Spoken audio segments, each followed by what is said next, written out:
Why are Australians turning against immigrants? Welcome back to Australia Tales.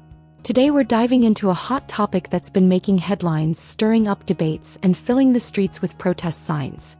Why are some Aussie people turning against immigrants? Now, before we get too deep, let's be clear, this is not about picking sides, pointing fingers, or throwing anyone under the bus. It's about understanding the bigger picture. Immigration has shaped Australia for decades.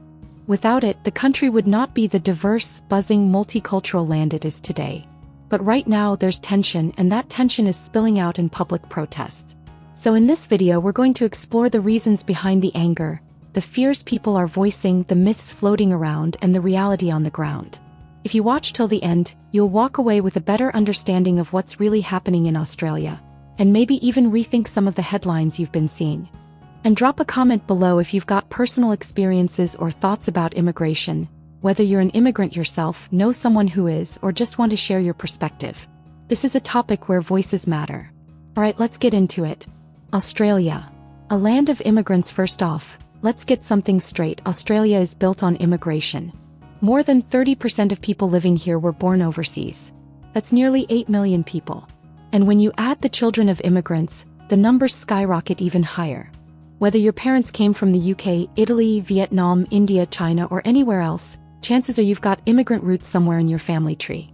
But here's the kicker. Even though immigration is the lifeblood of the country, it's also one of the most divisive issues. Right now, protests are breaking out, politicians are pointing fingers, and ordinary Aussie families are feeling the pinch. So why the anger? There isn't just one reason, it's a mix of factors, and some of them are fair concerns, while others are stirred up by fear, politics, or even misinformation. Let's break them down. 1.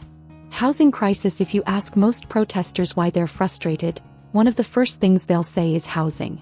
Australia is in the middle of a housing crisis. Rents are skyrocketing, first home buyers are struggling, and people feel like the dream of owning a home is slipping further away. And when housing is tight, it's easy to point at immigration and say, well, more people are coming in, so of course housing is more expensive. But here's where it gets tricky.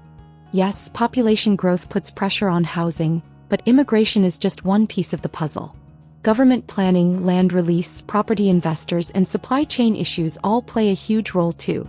Still, if you're a young couple trying to buy your first home, or a renter staring at a 20% rent increase, it's hard not to connect the dots and blame newcomers. 2. Cost of living. Groceries, fuel, electricity, everything is more expensive. Inflation is biting hard. And again, it becomes easy to blame immigrants for taking too much, or causing demand. Of course, the reality is global supply chains, wars, pandemics, and economic shocks have more to do with your rising grocery bill than your neighbor who just moved from India. But fear doesn't always follow logic. 3. Jobs and wages. Another fear is that immigrants are taking jobs. Now, technically, immigration often creates more jobs than it takes away, because migrants aren't just workers, they're also consumers who spend money, open businesses, and pay taxes. But if you've been unemployed for months, or if you feel like your wages are stagnating, it's easier to believe the story that immigrants are the problem. 4. Identity and culture. This is the more emotional part. Some Aussie people feel like their way of life is changing too fast. Whether it's hearing different languages on the street, seeing different food in the shops, or noticing religious or cultural practices that aren't familiar, change can feel unsettling. It's not about whether change is bad or good, it's about how fast it's happening and how people feel about their place in it. Humans, by nature, fear losing identity. And when politicians or media outlets fan those flames, the fear grows. 5. Politics and scapegoating. Let's be real. Immigration has always been a political football. When times are tough, it's easy for leaders or activists to blame the outsider. It's a strategy as old as history itself. By pointing at immigrants, leaders can distract people from deeper problems like poor planning, rising inequality, or global economic troubles. 6. Extremist voices. Unfortunately, protests often attract groups with more extreme ideas, like white nationalist groups or conspiracy theorists, who jump on the issue to push their own agendas. And suddenly what started as a genuine conversation about housing or wages turns into a stage for hate speech. So, do Australians really hate immigrants? Here's the big question. And the answer is no, not really. Most Aussie people live peacefully alongside immigrants. They share workplaces, classrooms, neighborhoods, and friendships. In fact, surveys consistently show that Australians actually support immigration in principle.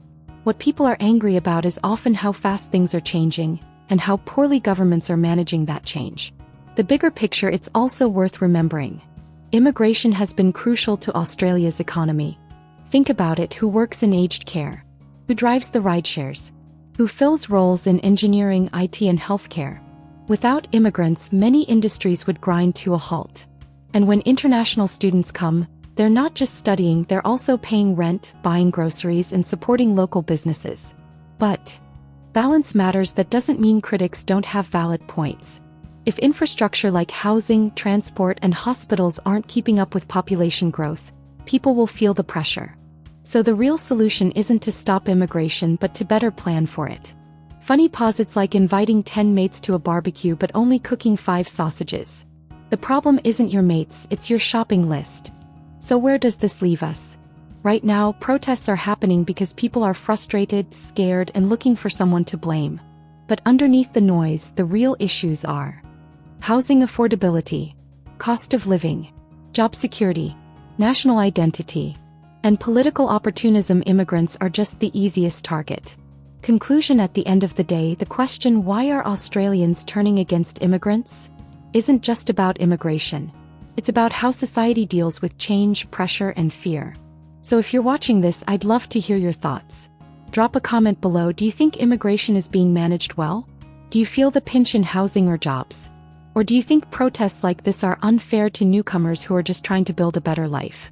And of course, don't forget to subscribe to Australia Tales for more deep dives into the stories shaping Aussie life. Thanks for watching.